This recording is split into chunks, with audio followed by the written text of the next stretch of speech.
अभिवादन स्वीकार कीजिए ब्रजेश मिश्रा का और आप देखना शुरू कर चुके हैं द डिबेट। बहनों भाइयों, ईरान वार का आज 27वां दिन है और ये युद्ध खत्म होने के बजाय दिनों दिन भीषण और गंभीर होता जा रहा है। युद्ध पश्चिम एशिया और मिडिल ईस्ट में हो रहा है, लेकिन उसका खामियाजा भारत को भुगतना पड़ रहा है। हमारे यहाँ डीजल, पेट्रोल और गैस की भारी किल्लत के बीच आज जिस तरह से पेट्रोल पंपों पर लाइनें लगी हैं, वो चिंता उत्पन्न करती है और ये बताती है कि ये समस्या कितनी गंभीर दिनों दिन होती जा रही है। आज चर्चा ईरान युद्ध और उसके बाद भारत के समक्ष चुनौतियां और हमारे पास विकल्प क्या क्या हैं, इस विषय पर हम बात करेंगे। बहनों भाइयों, ईरान वार का आज 27वां दिन है। ये उम्मीद की जा रही थी कि स्ट्रेट ऑफ हार्मूज ओपन हो जाएगा और गल्फ कंट्रीज से जो भी क्रूड ऑयल्स हैं या गैस हैं, उर्वरक है, उसकी नियमित सप्लाई शुरू हो जाएगी। जब ये युद्ध शुरू हुआ था 28 फरवरी को, तब ये बताया गया था कि बस 2-3 दिन के अंदर ईरान को मिट्टी में मिला देंगे, पूरा ईरान कब्जा कर लेंगे, ईरान को इराक बना देंगे और उसके सारे ऑयल और रिसोर्सेज पर राष्ट्रपति ट्रंप और उनकी टीम का कब्जा होगा। लेकिन बहनों भाइयों, बहुत मिसकैलकुलेशन था। ईरान पर हमला करना अमेरिका की सबसे बड़ी भूल ही नहीं, बल्कि दुनिया भर को अमेरिका और इजराइल ने संकट में डाल दिया है। यह इनकी मिसकैलकुलेशन थी कि सुप्रीम लीडर को मार देंगे तो जनता बगावत कर देगी। गलती नंबर 1 जो इनका मिसकैलकुलेशन है। गलती नंबर 2, इन्होंने सोचा था कि 3-4 दिन के भीतर वार खत्म कर देंगे, जो कि नहीं कर पाए। तीसरी मिसकैलकुलेशन कि ईरान में इतनी क्षमता नहीं है, इतनी फायर पावर नहीं है, इतनी रणनीति नहीं है, इतनी आर्मी नहीं है, इतनी मिसाइल्स और ड्रोन्स नहीं है कि वो स्ट्रेट ऑफ हार्मूज को बंद करने का जोखिम ले। दुनिया नाराज हो जाएगी। लेकिन क्या हुआ? तीसरे दिन ही स्ट्रेट ऑफ हार्मूज को ब्लॉक कर दिया ईरान ने। ईरान के ऑयल और गैस के रिसोर्सेज खत्म करने की बात कही गई, लेकिन ईरान पिछले 20 सालों में सबसे ज्यादा तेल और गैस दुनिया के कई मुल्कों को बेच रहा है। ईरान पर लगे ऑयल सैंक्शन को भी अमेरिका को हटाना पड़ा और अब निगोशिएशन के लिए ईरान के पीछे भागता हुआ अमेरिका। बातें चाहे जो करें अमेरिका के राष्ट्रपति, लेकिन दुनिया जानती है कि वो खुद इच्छुक होकर किसी तरह इस युद्ध को खत्म करना चाहते हैं। लेकिन बहनों भाइयों, ईरान इस युद्ध को खत्म नहीं करना चाहता। वो इस पर एक निर्णायक तस्वीर चाहता है और ईरान के साथ अगर ये युद्ध चलता रहा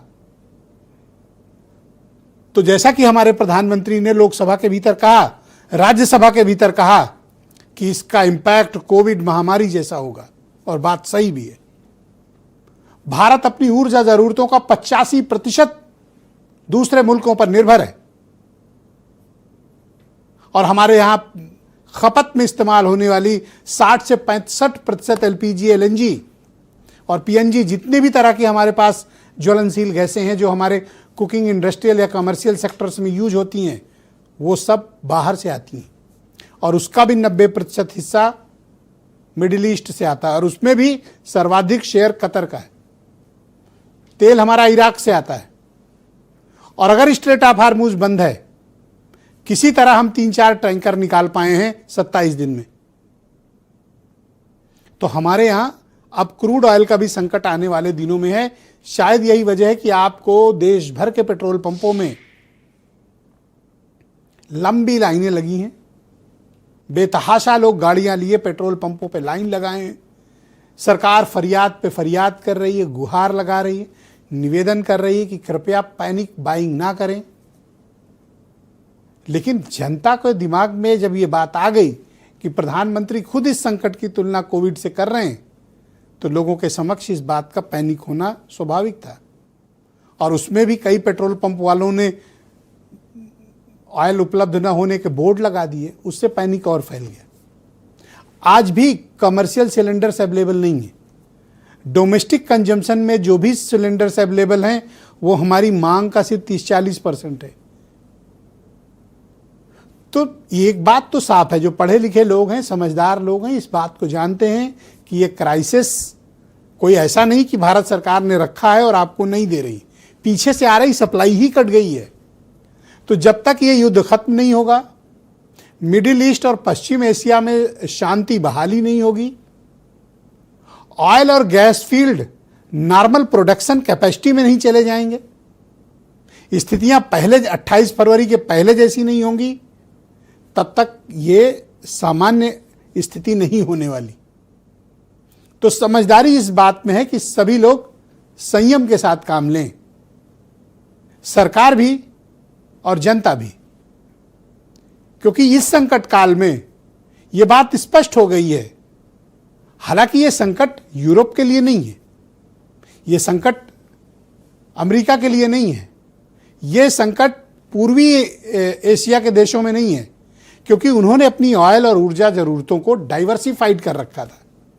हमारी पश्चिम एशिया में निर्भरता बहुत ज्यादा है। उसके दो कारण हैं, एक पुराने ऐतिहासिक संबंध, ट्रस्टेड खरीदार, और अरब देशों के साथ भारत के अच्छे रिश्ते रहे हैं।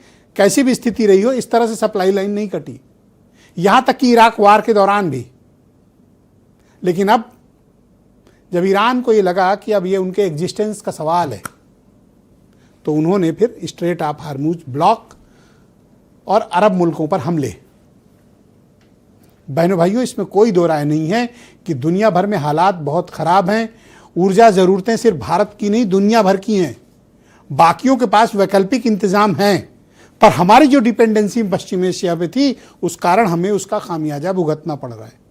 उम्मीद है कि भारत सरकार इस घटना से सबक लेगी और ऊर्जा का जो डाइवर्सिफिकेशन है वो किसी एक कॉन्टिनेंट में नहीं, किसी एक क्षेत्र में नहीं, बल्कि अलग अलग इलाकों में होगा। बहुत कम लोगों को ये बात पता होगी, लेकिन आपको बताएं कि अमेरिका के इरादे क्या रहे हैं। इराक पर जब उसने अटैक किया और इराक पर कब्जा किया, सद्दाम हुसैन को बेदखल किया, उन्हें फांसी के फंदे पे चढ़ाया, उसके बाद से लेकर आज तक इराक में बिकने वाला 1 लीटर पेट्रोल, डीजल या गैस, उसका पैसा इराक के पास नहीं रहता। वो सब फेडरल बैंक न्यूयॉर्क में जाता है, अमेरिका में जमा होता है। अमेरिका फिर अपने मुताबिक फंड वापस इराक को रिलीज करता है। इराक के ऑयल रिसोर्सेज पर आज 20 साल के बाद भी उनका कब्जा है अमेरिका का। ईरान अपनी ये दुर्गति नहीं चाहता था। अगर ईरान पर कब्जा कर लेता अमेरिका, तो उसका हाल भी इराक जैसा होता कि पेट्रोल ये बेचेंगे, पैसा न्यूयॉर्क में जमा होगा।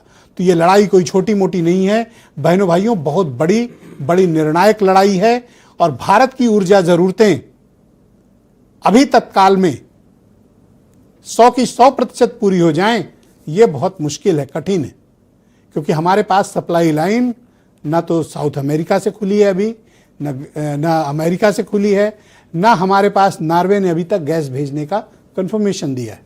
तो हमारे समक्ष मुश्किलें हैं। इन्हीं मुश्किलों के बीच हमें संयम के साथ पेश आने की आवश्यकता है। सच्ची तस्वीर यही है। आपको कहानी चाहे कोई कुछ भी सुनाए, तो आप कुछ बयान सुन लें, फिर आज की डिबेट। भारतीय जनता पार्टी ने लाइन के सिवा कुछ नहीं दिया है। कोई भी इनका फैसला है, हमें आपको सबको लाइन में लगा देते हैं। मैंने ये कहा था, कंडे, लकड़ी, अंगीठी तैयार कर लो। आप लोगों ने मेरा कहना नहीं माना। हम तो अपने घर में मिट्टी के 2 चूल्हे मंगवा लिए हैं। तो हमने तो अपने यहाँ लकड़ी से, कोयले से खाना बनाने का इंतजाम कर लिया है। मैं निश्चित तौर से प्रधानमंत्री जी जो आज जनता को आज बता रहे हैं, इनको आज शुरू के दिन में बताना चाहिए था। कोरोना काल का याद दिला रहे हैं। कोरोना काल में तो इन्होंने छोड़ दिया था देश को अपने ऊपर के, अपने हालात पे चले जाओ भाई। आज ऐसी स्थिति ना बने, गैस की व्यवस्था कराइए और पेट्रोलियम सारी व्यवस्था कराइए, पूरी क्योंकि जनता परेशान है। कुछ लोग हैं अव्यवस्था पैदा करने का प्रयास कर रहे हैं। जब आपकी बारी आएगी, आप तक रसोई गैस पहुंच जाएगी। और अगर हम उतावलेपन में, अफवाह में आकर के इस प्रकार के किसी दुष्प्रचार और किसी अफवाह के चक्कर में पड़ते हैं, तो लगता है हम लोगों की राष्ट्रभक्ति पर लोग संदेह करेंगे। तो बहनों भाइयों, आज की इस परिचर्चा को आगे बढ़ाएंगे। हीरो वाजपेयी उत्तर प्रदेश में भारतीय जनता पार्टी के प्रवक्ता हैं और राको ग्रुप ऑफ इंडस्ट्रीज के एमडी रजनीश सेठी हमारे साथ कार्यक्रम में हैं। डॉक्टर राजपाल कश्यप समाजवादी पार्टी के प्रवक्ता, सुरेंद्र राजपूत कांग्रेस कमेटी के प्रवक्ता हैं और चंद्र प्रकाश जी हमारे साथ जुड़े हुए हैं, आल राष्ट्रीय अध्यक्ष हैं all India LPG distributors federation के, और वीरेंद्र जी हमारे नेशनल हेड। आप सभी का स्वागत और धन्यवाद। तो भाई हीरो वाजपेयी जी, मैं ये उम्मीद करता